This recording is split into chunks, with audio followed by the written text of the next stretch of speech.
জাতিতে নামাজই পড়ে না। 53 বছর দেশের স্বাধীনতার বয়স, নামাজি তৈরি হয়েছে মাত্র 5%। সরকার চালালো কারা? ধর্ম মন্ত্রণালয় আছে না নাই? বলেন আছে না নাই?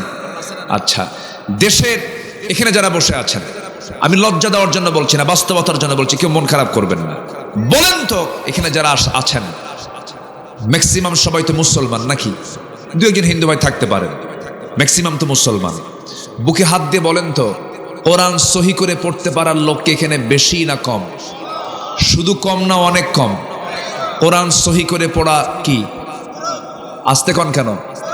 আরো জোরে কন, আরো জোরে কন। ফরজ মানে কি? যা লঙ্ঘন হলে পরে গুনাহ হবে, যা লঙ্ঘন হলে কি হবে? গুনাহ হবে। তাহলে যেই পড়া না পড়লে গুনাহ হয়, যে কোরআন সহি না হলে নামাজি হবে না। শিক্ষা মন্ত্রণালয় ছিল কি ছিল না? ওরা কি শিক্ষার মধ্যে ঢুকেছে? না। তাহলে একটা বিসিএস ক্যাডার কোরআন পড়তে পারে না। একটা বিসিএস ক্যাডার ওযুর ফরজ কয় 17টা। ওযুর ফরজ কয়টা? কি কি? 1 নম্বর কুলি করা। 1 নম্বর কি? কুলি করা। বলেন, যদি এরকম হতো, বিসিএস ভাইবা বোর্ডে কোরআনে কারীমের যে কোনো পৃষ্ঠা থেকে তেলাওয়াত শুনতে হবে। বিসিএস ভাইবা বোর্ডে 40টা হাদিস রাবির নাম সহ বলতে হবে।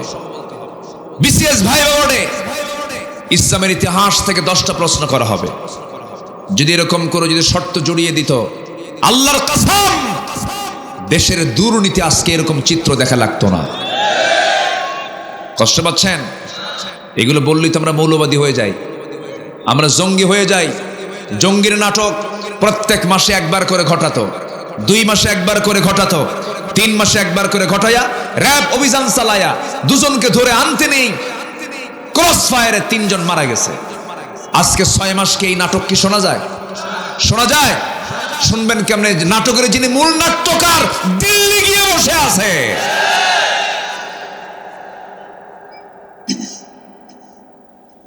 কষ্ট পাচ্ছেন মনে হয় আপনারা। আমরা আল্লাহকে বিশ্বাস করে নিয়েছি, দেখে না না দেখে। মার দুধ খাইছেন, মনে আছে কার কার? হাত তোলেন। দেখছেন মনে আছে বলে? মার দুধ খাইছেন, এই মনে আছে আপনাদের? মার পেটে 10 মাস ছিলেন, মনে আছে কার কার? হাত তোলেন। ওই যে হাত তুলছে একজন। মার পেটের মধ্যে ছিলেন, মনে আছে? মনে নাই, কিন্তু মার পেটে ছিলাম কিনা বলেন? মার দুধ খাইছে কিনা বলেন? খাইছে। আল্লাহ যে আছেন এমনই না দেখি বিশ্বাস করতে হবে। আল্লাযীনা ইউমিনুনা বিল গায়ব। আল্লাহু আকবার বলেন। রূহের জগতে আমি স্বীকৃতি দিয়ে আসছি আমার রবকে। আলাস্তু বিরাব্বিকুম ক্বালু বালা। আমি কি তোমার রব নই? বলেছে হ্যাঁ তুমি আমার রব। আল্লাহু আকবার বলেন। এগুলো হলো মুত্তাকির গুণ। আল্লাহকে না দেখে বিশ্বাস করতে হবে। একজন নবী আল্লাহকে দেখতে চেয়েছেন, দেখতে পান নাই। সেই নবীর নাম কি বলেন? এত সুন্দর করে জবাব দিলেন, বাড়ি মনে হয় আশেপাশে। বাড়িতে এই জায়গায় নাই, কিন্তু কোরআন আমাকে এত কাছে টানায় দিয়েছে। এই কোরআনে আমার নবীর চাইতে বেশি নাম আসছে মুসার নাম। প্রায় সূরাতে মুসার নাম আছে না নাই বলেন? হ্যাঁ আছে না? ইন্না হাযা লাফিস সুহুফিল উলা সুহুফি ইব্রাহিমা ওয়া মূসা ওয়া ইদ ক্বালা মূসা ওয়া ইদ কুলতুম ইয়া মূসা। আছে না ভাই? আল্লাহ তাআলা এই নবীর নাম বারবার নিয়েছেন কেন? আল্লাহর সঙ্গে এই নবীর আলাদা সম্পর্ক ছিল।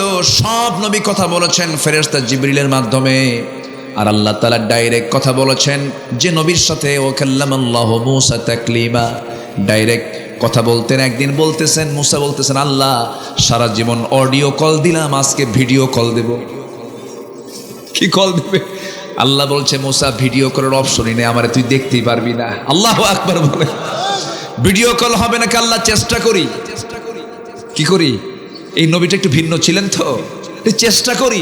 আল্লাহ বলেন চেষ্টা করবা, আসো তুর পাহাড়ে আসো। তুর পাহাড় হলো বাড়ি থেকে 800 মাইল দূরে। এবার মুস্কি মুস্কি হাসি মেরে বলে, আল্লাহ আশেপাশে কত পাহাড়, কোন পাহাড়ের নাম না নিয়ে তুমি 800 মাইল দূরের পাহাড়ের নাম দিলা।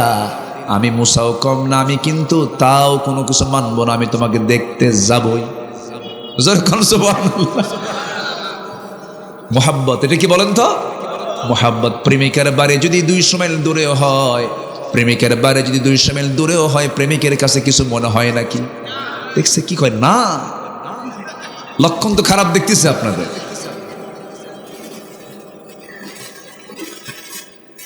আমার বন্ধুগণ, আল্লাহকে দেখা যাবে না, আল্লাহকে আমরা মজা করি, চোখের তৃপ্তি মিটায়, দিলের তৃপ্তি মিটায় আমরা দেখতে পাবো একদিন জান্নাতের মধ্যে।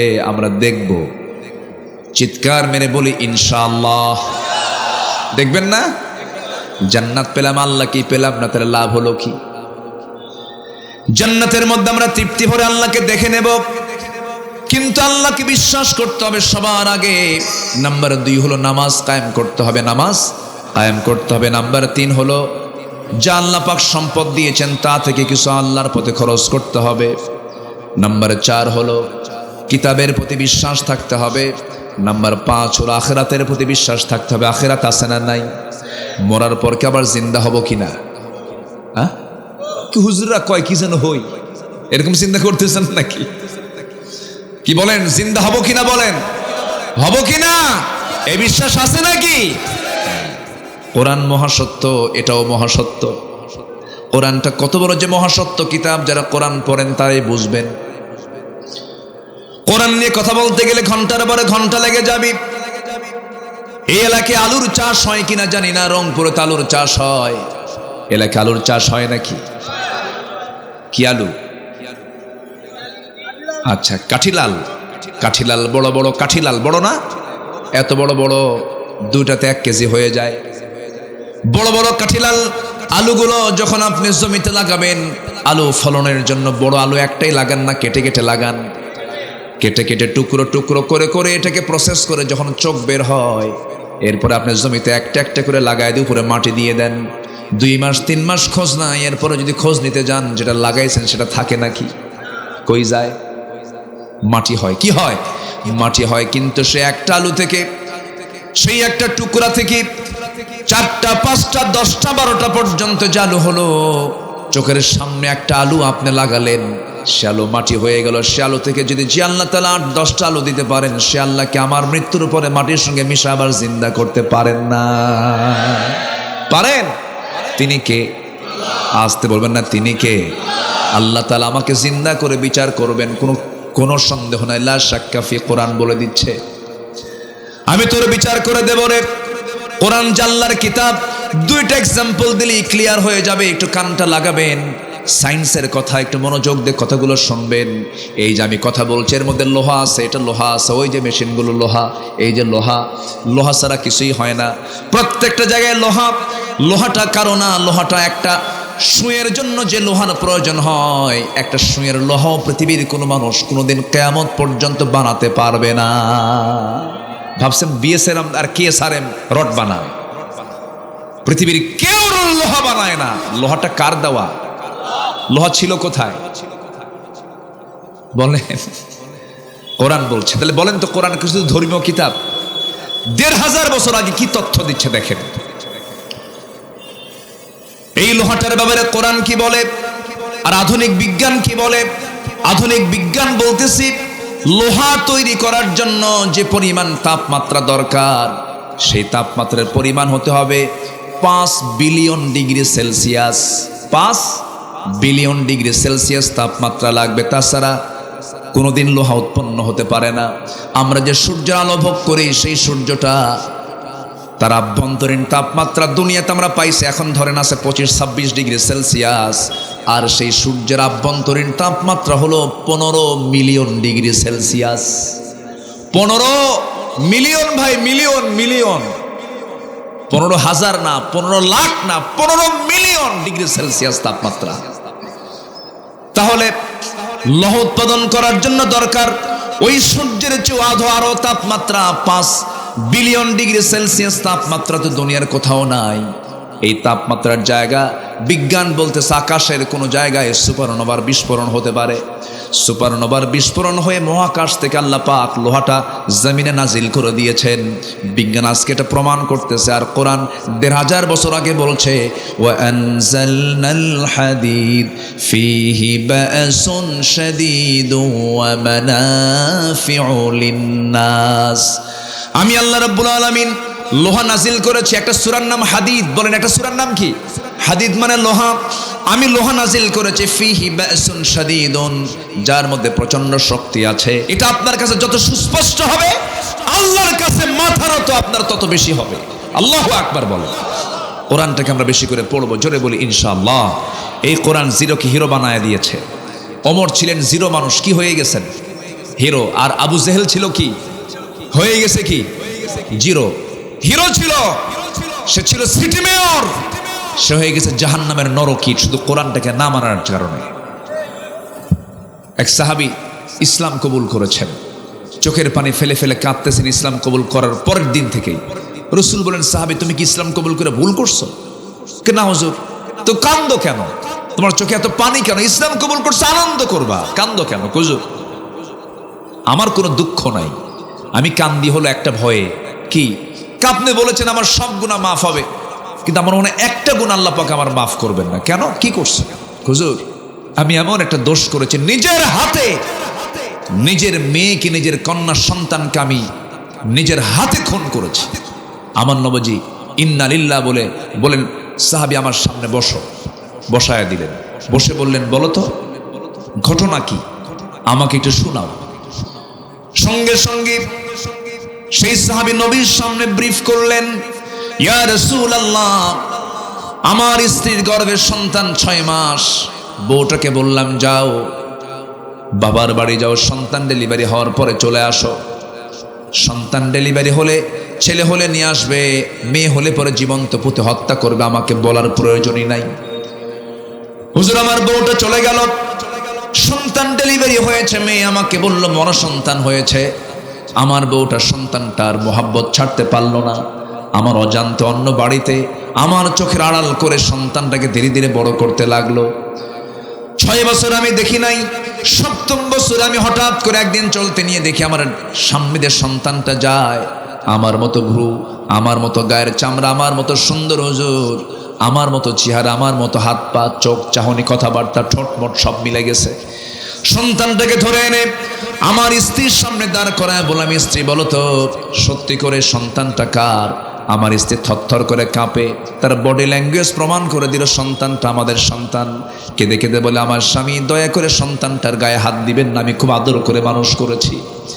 কিচ্ছু বললাম না আমি হুজুর, ঠান্ডা মাথার খনি বনে গেলাম। সন্তানটাকে আস্তে করে কোলের মধ্যে তুলে নিয়ে আদর করা শুরু করলাম। মেয়েটা আমার পাগল হয়ে গেল। মেয়েটাকে সুন্দর করে বুঝায় আদর করতে লাগলাম। মেয়েটা আমার কোল ছাড়ে না, আমাকে চুমা খায়। পরের দিন সকালবেলা বললাম, মা তোমাকে আজকে তোমার নানির বাড়ি নিয়ে যাব। মেয়েটা আমার স্ত্রীর কাছে গিয়ে জোর করে কাপড় চোপড় পড়ায় নিল। আমার কাছে সে বলছে, বাবা চলো, তুমি তো আমার অনেক ভালো আব্বা, আমার মা কেন তোমার কথা আগে বলে নাই আমাকে? চলো বাবা চলো, নানির বাড়ি যাব, তোমার সঙ্গে বেড়াতে যাব। মেয়েটাকে আমি এই কথা বলে বের হয়ে গেলাম। নানির বাড়ির রাস্তার দিকে না যে জঙ্গলের দিকে চলে গেলাম। যখন জঙ্গলের দিকে যাই, মেয়েটার মুখ ছোট হয়ে যায়, বলে, বাবা এত বড় জঙ্গলে তুমি কেন যাচ্ছ? কিসের জন্য যাও? কিচ্ছু বললাম না। জঙ্গল পার হয়ে গেলাম। ঠিক দ্বিপ্রহর দুপুরবেলা হাতে কোদাল নিলাম, গর্ত খনন শুরু করলাম।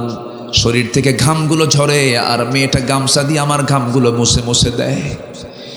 হুজুর আমি যখন গর্ত খনন করছিলাম, সিটকে সিটকে আমার দাড়ির ভিতরে মাটিগুলো পড়ে। আমার তখন মুখে দাড়িও ছিল হুজুর, সেই দাড়ির মধ্যে ঢুকে থাকা সেই মাটিগুলো তার 5টা আঙ্গুল দিয়ে কুচি কুচি ছোট্ট ছোট্ট হাত দিয়ে খিলাল করে করে সেই মাটিগুলো সাফ করে আর বলে, বাবা নানির বাড়ি যাব কখন? কিচ্ছু বললাম না। গর্ত খনন যখন শেষ হয়ে গেছে, আমার মেয়েটা আমাকে এত আদর দিল হুজুর, কিন্তু আমার পাষাণ হৃদয় একটু গলল না।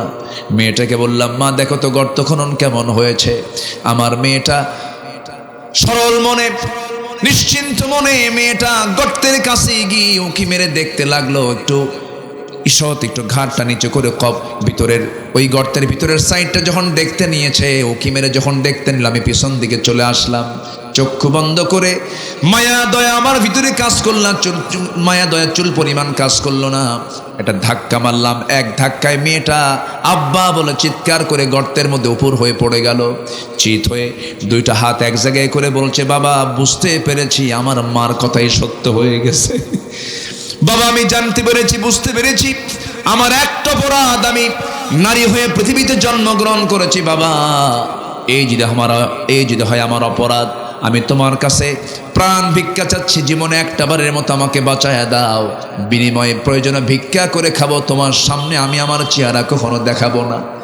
বারবার বলার পরে হুজুর আমার দিলটা নরম হলো না, হাতের মধ্যে পাথর নিলাম, শিরকিয়াতের কারণে তার কলিজা বরাবর মেরে দিলাম, ফিঙ্কি দিয়ে রক্ত বের হয়ে গেল। ফিঙ্কি দিয়ে যখন রক্ত বের হয়ে যাচ্ছে, বারবার আব্বা আব্বা বলে ডাকতেছে। পাথর চাপা দিয়া, মাটি চাপা দিয়া, বালু চাপা দিয়া নিজের সন্তান হয়ে নিজের সন্তানকে বাপ হয়ে হত্যা করে ফেললাম। কোনোদিন মনে হয় নাই, কিন্তু ইসলাম যেদিন গ্রহণ করেছি, রাতের বেলা ঘুমাতে গেলে মনে হয় পিছন থেকে আমার এই সন্তানটা ডাকে, আব্বা আব্বা বলে ডাকে, আমার ঘুম হয় না। হুজুর আমার এই গুনাহ বুঝি মাফ হবে না? রাসূল বললেন, সাহাবীরে দিন গ্রহণ এমন একটা বিষয়ের নাম, তুমি দিন গ্রহণ করার কারণে মহান রব্বুল আলামিন এই গুনাহ তোমার জীবন থেকে সাফ করে দিয়েছে। আমার ভাইরা, সেই পাষাণ হৃদয়ের মানুষগুলো ভালো হয়ে গেছে। কি অনুসরণ করে বলেন? আসতে বলেন না, কি অনুসরণ করে বলেন? আগামী যে মাসটা আসছে, সেই মাসের নাম হলো কোরআনের মাস। কোরআনটা আমরা মানবো, জোরে বলি ইনশাআল্লাহ। সমস্ত বদভ্যাস বাদ দেবো, জোরে বলি ইনশাআল্লাহ। কোনো বদভ্যাস রাখবো না, কোনো নেশা রাখবো না। প্রত্যেকটা ছোট নেশা থেকেই বড় নেশা তৈরি হয়ে যায়। যুবকরা নেশার দিকে যাবে না, মাদকের দিকে যাবে না, নেশার দিকে যাবে না। দুইটা নেশা থেকে দূরে থাকবা। একটা হলো মাদকের নেশা, আরেকটা হলো অবৈধ সিনার নেশা। এই দুইটা নেশা বাদ দিয়ে দিবা, আল্লাহর কসম করে বলে তোমার ইহকালে এই দুনিয়ার জীবনও তুমি সাকসেস হবে, আখিরাতের জীবনও তুমি সাকসেস হয়ে যাবে। কিন্তু দুঃখজনক হলেও সত্য, এই দেশের নোংরা রাজনীতির শিকার হয়ে বহু যুবক তাদের চরিত্র ধ্বংস করে ফেলেছে, ঠিক কিনা?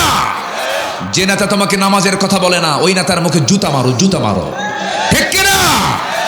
আল্লাহ কবুল করুন, জোরে বলি আমিন, আরো জোরে আল্লাহুম্মা আমিন। সম্মানিত ভাইয়েরা, আমরা অর্জন করবো একটা গুণ, তাকওয়া। নাম্বার 1 বলেছি, যারা অদৃশ্যকে বিশ্বাস করবে, নামাজ কায়েম করবে, সম্পদের কিছু অংশ আল্লাহর পথে খরচ করবে, কিতাবকে বিশ্বাস করবে, আখিরাতকে বিশ্বাস করবে। মোট কয়টা হলো? 5টা। এটা কি আমার ওয়াজ, আব্দুল্লাহ আলামিনের ওয়াজ না আল্লাহর ওয়াজ? আল্লাহর ওয়াজ। আমার ভাইয়েরা, রমজান মাস ভালোই থাকে, রোজাও থাকে, ফজরের আগে খায়, সেহরিতে খায়, আবার সন্ধ্যায় ইফতার করে। কিন্তু ইফতার শেষেই দোকানের সামনে গিয়ে দাঁড়ায় বলে, এ আবুল, কি কয় দোকানদারের নাম কি? আবুল, বিড়ি দাও তো। সারাদিন কি ছিল বলেন? কি ছিল বলেন? রোজা ছিল। দাও তো বিড়ি, দাও তো। সারাদিন না খেয়েছিলাম, একসাথে 3টা খাবো, কাজা শুদ্ধ আদায় করবো। যেরকম নাউজুবিল্লাহ। তাহলে কি হলো? রোজা হলো? যে রোজা আপনাকে বিড়ি ছাড়াতে পারে না, যে রোজা আপনাকে মিথ্যা ছাড়াতে পারে না, যে রোজা আপনাকে জমির আইল ঠেলা বন্ধ করতে পারে না, যে রোজা আপনাকে জিনার কাছ থেকে বিরত রাখতে পারে না, যে রোজা আপনাকে সুদের কারবার থেকে বাদ রাখতে পারে না, যে রোজা আপনাকে প্রতিবেশীকে কষ্ট দেওয়া থেকে বাদ রাখতে পারে না, এটা রোজা নয়, শুধু না খেয়ে থাকা। আসতে কন কেন? 5 ওয়াক্ত নামাজ পড়বেন কারা কারা, একটু হাত তুলে দেখান। 5 ওয়াক্ত নামাজ, চিৎকার মেরে বলি, ইয়া আল্লাহ, ইয়া রহমান, আমাদেরকে 5 ওয়াক্ত সালাত আদায় করার তৌফিক তুমি আল্লাহ দিয়ে দাও। জোরে বলি আমিন, আরো জোরে আমিন, আরো জোরে আমিন। সবার বাড়িতে বউ আছে না নাই? নাই তো জোরে বলা লাগে, বিয়ে করে নিবা। নাই মানে কি জানেন? তাড়াতাড়ি বিয়ে করান, বলে দেন আব্বা আব্বা দেন, ঠিক দেখেন, ঠিক ঠিক তাও বলতেছে। হ্যাঁ ভালো, যে যুবক বিয়ে করতে চায় তার চরিত্র ভালো, যে যুবক বিয়ে করতে চায় না ও বাইপাস মারে, ও ঠিক নাই। হ্যাঁ, তোমাকে ধন্যবাদ বলার জন্য। বউ যদি নামাজ না পড়ে, যাদের বউ আছে, আমি তো বলি নাই বাবা, যাদের বউ আছে যদি নামাজ না পড়ে কি করবেন বলেন তো? বলেন কি করবেন? হ্যাঁ, বলার পরও কাম হয় না, বারবার বলতেছেন বউ নামাজ পড়ো নামাজ পড়ো, এরপরও পড়ে না, তখন কি করবেন? হ্যাঁ হ্যাঁ, দেখছেন মায়ের মার্ডার কেস। এটা কি কেস বলেন তো? Murder case. না, মারা যাবে না। মারবেন কেন? বউ মারা কি ভালো কাজ? আসতে কয়, বউ মারা কি ভালো কাজ? রাসূল কি কোনোদিন কোনো বউকে মেরেছেন? কোনোদিন মারেন না। আমরা মারবো কেন? আমার রাসূল মারেন না, আমরাও মারবো না। মারতে হবে না, মারার প্রয়োজন নেই, শুধু নবীর সুন্নাহ ফলো করব, মারতে হবে না, সব ঠিক হয়ে যাবে। কিন্তু আমরাই তো ঠিক নাই। আমরা ঠিক আছি? আমরা ঠিক না থাকলে আমাদের বউ ঠিক থাকবে কেমনে? আমাদের ঠিক থাকতে হবে, তাহলে বউরা ঠিক হয়ে যাবে। জোরে বলি ইনশাআল্লাহ।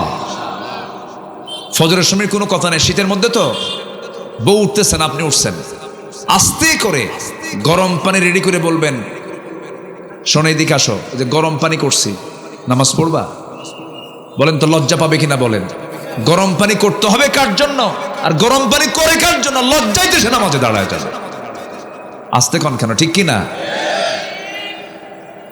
খেদমত করেন না কেন? খেদমত করেন। বউকে সালাম দেওয়া সুন্নাহ। সালাম দিবেন, রহমত নাজিল হবে। এমনও স্বামী আছে জীবনে একদিনও সালাম দেয় নাই বউরে।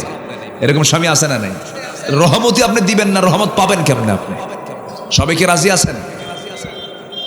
আজকের থেকে বউকে সবাই সালাম দিবেন, সবাইকে রাজি আছেন? আজকে গিয়ে বাড়িতে প্র্যাকটিস করবেন, যারা জীবনে সালাম দেন নাই, যা সালাম দিবেন। এখন কোনোদিন বুড়া সালাম দেয় না, এখন বুড়িকে যদি আজকে মাহফিল শেষে যায় যদি সালাম দেয়, ভাক্কা শুরু করছো না? কি কথা কি বুঝতেছেন?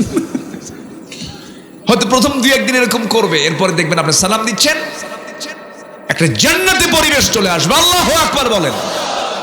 সালাম দিবেন, অন্যের বউ না কিন্তু নিজের বউ, এটা যেন আবার মনে থাকে। সালাম দেওয়ার জায়গা পান, আসসালামু আলাইকুম বিয়ান সাহেব, আছে না? ওয়ালাইকুম আসসালাম বিআই সাহেব। এই সমস্ত গানকে নিষিদ্ধ করা দরকার। সালামের সঙ্গে মশকরা না, এটা সালামের সঙ্গে কি বেয়াদবি না? সালাম হচ্ছে ইবাদত। সালাম কি? ইবাদত। সালামের জবাব নেওয়া কি? ওয়াজিব। সালামের জবাব নেওয়া কি? ওয়াজিব। সালাম একটা বড় ইবাদত, সেটা গানের সঙ্গে লাগাই দিছে। সালাম দিবেন, কেন কথা শুনবে না? বউকে বলবেন, তুমি আমার সঙ্গে কি দুনিয়ায় থাকবা না জান্নাতেও যাবা? জান্নাতেও যাবা নামাজ না পড়িয়া? ও আমার গিন্নি শোনো, চলো আজকে একসঙ্গে নামাজ পড়ি। নামাজে দাঁড়ায় যাবেন, বউটাকে পিছনে দাঁড় করায় দিবেন, ছেলের সন্তান হলে ডান পাশে দাঁড় করায় দিবেন, মেয়ে থাকলে বউয়ের সাথে এক লাইনে দাঁড়ায় দিবেন, আপনার সামনে থাকবেন। মসজিদে জামাত পান নাই, বাড়িতে জামাত করবেন, তালিম করবেন, সুন্দর করে শিক্ষা দিবেন। বলবেন, বউ আমার, তোমার যৌবন আমার কাছে, আমার যৌবন তোমার কাছে। 50 বছর কাটায়া দিলাম, 30 বছর কাটায়া দিলাম, অনন্তকালের জীবনটাও আমার বউ।